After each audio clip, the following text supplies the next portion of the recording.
Hello and welcome to this Lansweeper vulnerability video. Fortinet recently released 2 new firmware updates in response to a critical authentication bypass vulnerability.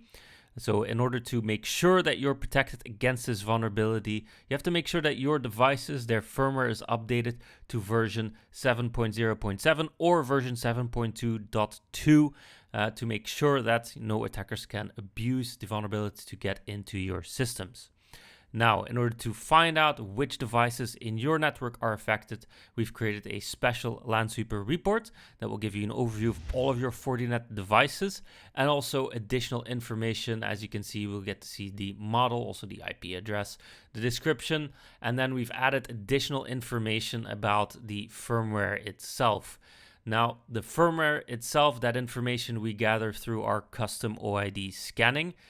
So it's quite easy to add that information. Now, if you want to grab this special report, all you need to do is head over to the Lansweeper website, where in our report library, or by following the link in the blog post, you'll also be redirected to it. You can grab the report and import it into your installation.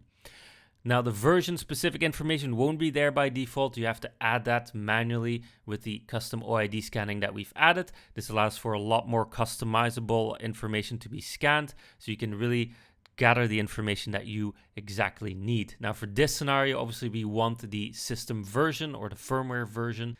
So here on the MIB library page, we can easily search for OIDs that we want to use to add additional information to our assets. And when I look here for FortiGate, I can quickly find additional information such as the CPU usage. Here is the system version that we've been using or that you saw in the report, but also additional information such as memory usage, capacity, disk usage, etc.